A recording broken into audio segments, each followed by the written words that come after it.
Le brunch d'anniversaire avait lieu au restaurant Le Grand Bleu, l'endroit chic que maman adorait, avec ses baies vitrées allant du sol au plafond qui donnaient sur le port. J'aurais dû me douter que quelque chose n'allait pas quand ils ont insisté pour fêter mon 34e anniversaire un mercredi matin au lieu du week-end. « Commande tout ce que tu veux, ma chérie », dit maman en me serrant la main par-dessus la table. « C'est ta journée spéciale. » Mon frère, Clément, était assis en face de moi, vibrant pratiquement d'excitation. Sa femme, Sophie, ne cessait de le regarder en souriant. Papa avait cet air satisfait qu'il prenait quand il pensait avoir résolu un problème. Nous avons commandé des mimosas et des œufs bénédicts hors de prix. Banalité sur le travail, les enfants de Clément, le club de jardinage de maman. Puis papa s'est raclé la gorge de cette manière qui signifiait que l'heure de l'annonce importante était arrivée. Amélie, ta mère et moi avons discuté de ton cadeau d'anniversaire. J'ai posé ma fourchette. Vous n'étiez pas obligé de m'offrir quoi que ce soit. N'importe quoi. 34 ans est une année importante. Il a sorti un dossier, de vrais papiers, comme s'il s'agissait d'une présentation. Nous savons que tu as travaillé si dur avec ta boîte de conseil en technologie. Toujours en voyage, jamais installé. Alors, nous avons pris une décision qui profitera à toute la famille. Ça y est, ai-je pensé. Nous vendons la villa au bord de la mer, annonça papa, rayonnant comme s'il venait de résoudre la faim dans le monde. La villa au bord de la mer? La propriété de 3 chambres de style normand dans l'allée des Mouettes que j'avais achetée il y a 6 ans pour 625 000 €. La vendre? J'ai gardé une voix neutre. Oui, nous avons trouvé un acheteur prêt à payer 875 000 €. Une plus-value incroyable, vraiment. Papa a sorti d'autres papiers. La clôture de la vente a lieu la semaine prochaine. Nous voulions te le dire en personne, puisque tu l'utilisais de temps en temps. L'utiliser de temps en temps? J'utilisais ma propre propriété. Clément est intervenu, incapable de se contenir. Papa et maman nous donnent les bénéfices, Amélie. La totalité. Sophie et moi allons enfin ouvrir notre restaurant, celui dont nous rêvons depuis des années. Sophie a hoché la tête avec enthousiasme. Tes parents sont si généreux. Nous avons déjà signé un bail pour un local commercial, versé des acomptes aux entrepreneurs. Nous finalisons l'achat du restaurant le même jour que la vente de la villa. J'ai pris une gorgée de mon mimosa pour gagner du temps. C'est tout un programme. Nous savions que tu comprendrais, dit maman chaleureusement. Tu as toujours été si pragmatique, si concentré sur ta carrière. Clément a besoin de cette opportunité. Il a tellement lutté pour trouver sa voie. La voie de Clément, celle qui incluait 3 entreprises en faillite, 2 banqueroutes et une traînée de dettes que papa remboursait discrètement depuis des années. Quand avez-vous mis la villa en vente, ai-je demandé. Il y a 2 mois, dit papa. Nous ne voulions pas t'embêter avec les détails. Tu es toujours si occupé par ton travail. Nous nous sommes occupés de tout, les photos, les visites, les négociations. Nous avons trouvé un charmant couple de Bordeaux qui est tombé amoureux de l'endroit. Et vous avez déjà dépensé l'argent? J'ai regardé Clément. Pas dépensé, exactement, a nuancé Clément. Mais engagé. Le bail du restaurant, les acomptes pour l'équipement, les contrats avec les entrepreneurs. Tout dépend de la finalisation de la vente de la villa, évidemment. Évidemment. Donc, vous êtes engagé à hauteur d'environ 185 000 € sur la base de la vente d'une propriété en une semaine? 220 000 €, a corrigé Sophie d'un ton joyeux. Mais ce n'est pas grave. La vente est verrouillée. Les acheteurs ont déjà fait leur inspection. C'est pratiquement fait. J'ai sorti mon téléphone et ouvert une application, mon système de gestion immobilière qui suivait les 15 propriétés de mon portefeuille. Papa, qui avez-vous utilisé comme agent immobilier? Isabelle Martin de l'agence du Littoral. Elle a été merveilleuse. Elle nous a obtenu plusieurs offres au-dessus du prix demandé. J'ai cherché le numéro d'Isabelle Martin sur mon téléphone, l'ai trouvé et appelé, là, à table. Isabelle, ici Amélie Dubois. Bonjour, je vous appelle au sujet du 847 allée des Mouettes. Oui, cette propriété. Je suis assise avec ma famille en ce moment, et ils viennent de m'informer qu'ils la vendent. Ils l'ont mise en vente avec leur nom sur le contrat d'inscription, je vois. Ma famille regardait, la confusion commençant à poindre sur leur visage. Isabelle, j'ai besoin que vous consultiez les registres de propriété du cadastre tout de suite. Oui, je reste en ligne. J'ai regardé papa. Ça va être intéressant. Amélie, qu'est-ce que tu fais? La voix de maman avait maintenant une pointe d'agacement. Je résous un problème. J'ai mis mon téléphone sur haut-parleur au moment où Isabelle revenait en ligne. Mademoiselle Dubois, j'ai consulté les registres. La propriété au 847 allée des Mouettes est détenue par. Sa voix a complètement changé. Oh. Elle est détenue par Propriété Horizon Clair SARL, gérante Amélie Dubois. Pas Robert et Marguerite Dubois. Le visage de papa est devenu blanc. C'est bien ce que je pensais, ai-je dit calmement. Isabelle, mes parents ne sont pas propriétaires de cette maison. Ils ne l'ont jamais été. Tout contrat d'inscription qu'ils ont signé est frauduleux. La vente doit être arrêtée immédiatement.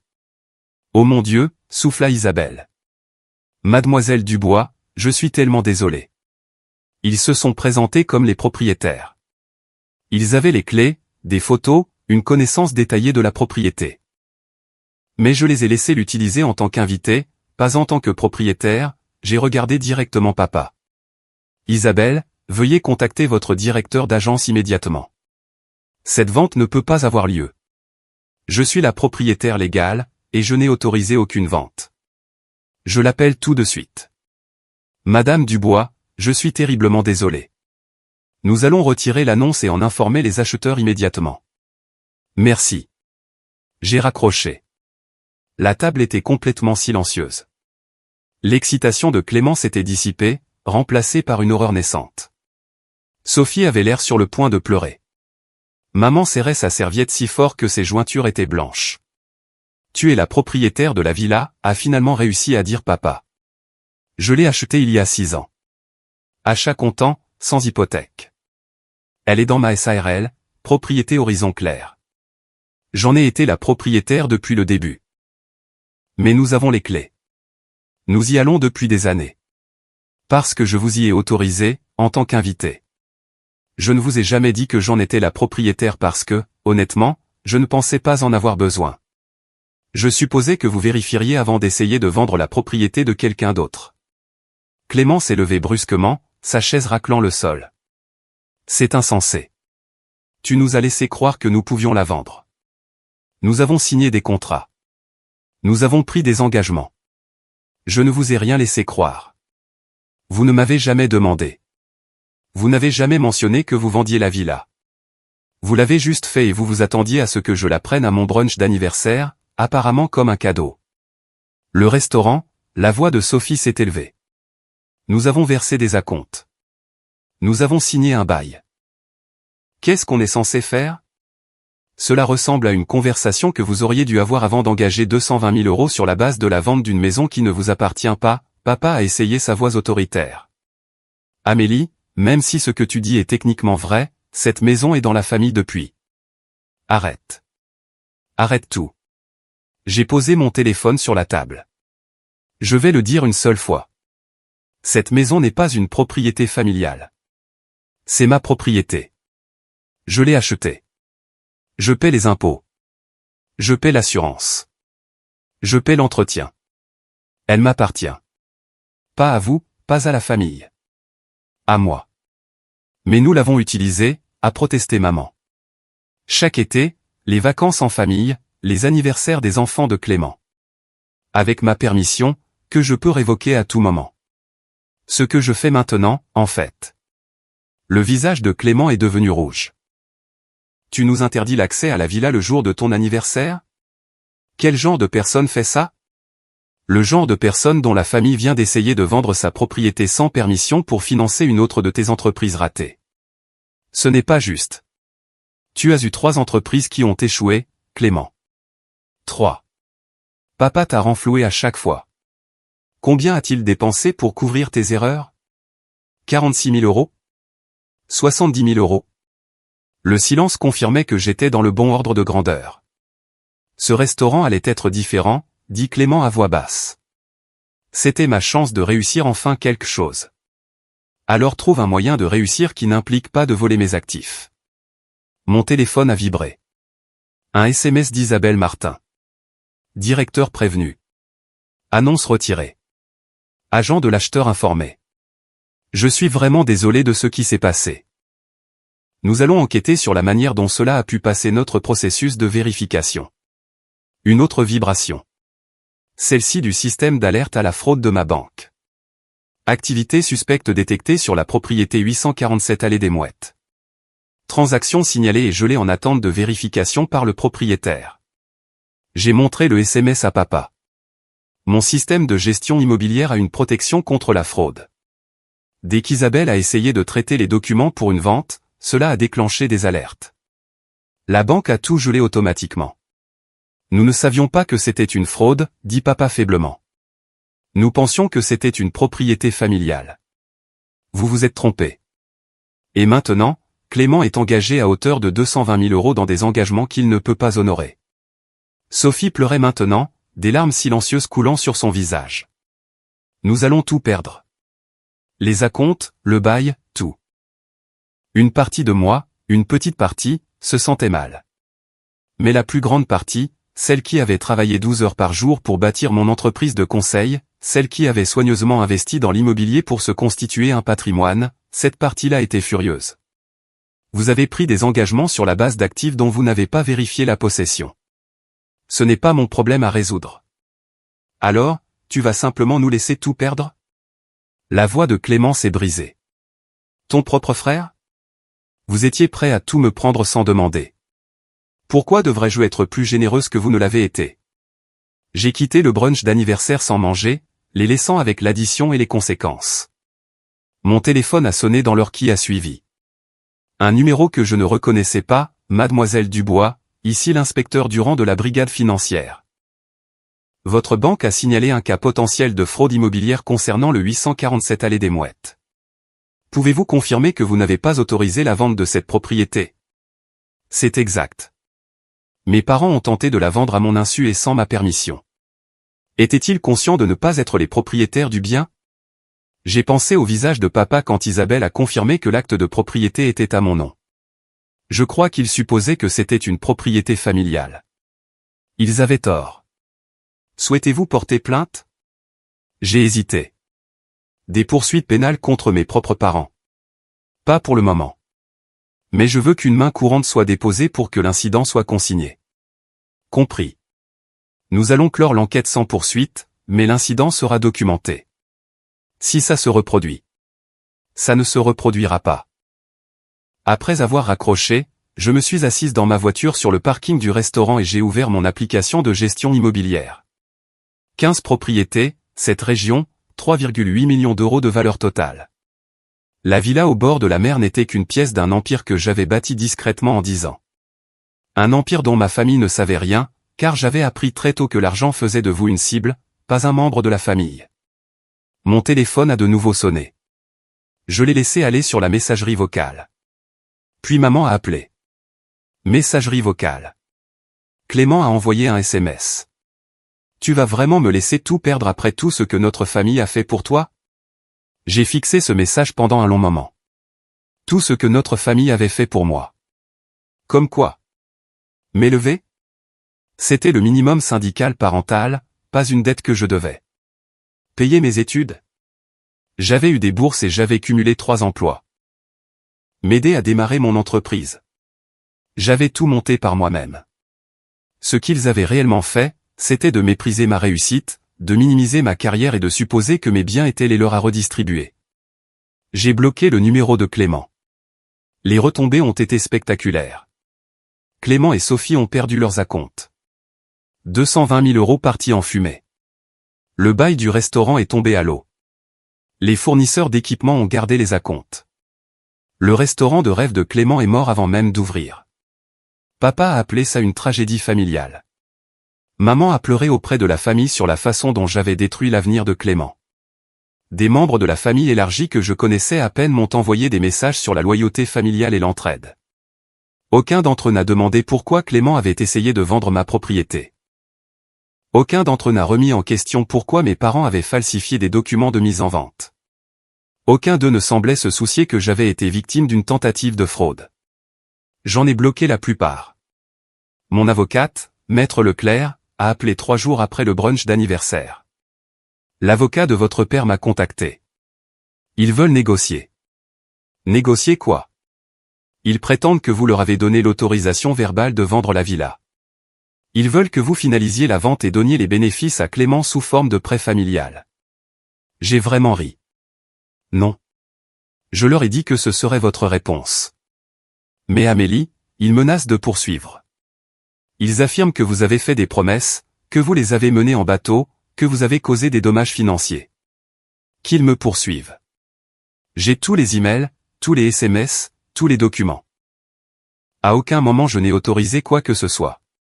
Ils perdront. Je sais. Le procès a été intenté 2 semaines plus tard. Robert et Marguerite Dubois contre Amélie Dubois, pour rupture de contrat verbal et estoppel promissoire. Clément était listé comme un tiers bénéficiaire demandant des dommages et intérêts. Mon avocate a déposé une requête en irrecevabilité en quelques jours. L'affaire était si faible qu'elle n'a jamais dépassé le stade du jugement sommaire. Le juge a jeté un coup d'œil au registre foncier, a vu mon nom comme unique propriétaire, et a rejeté l'affaire. Ce tribunal ne trouve aucune preuve de contrat verbal, d'accord écrit ou de toute autorisation pour la vente de la propriété de Madame Dubois, a déclaré le juge.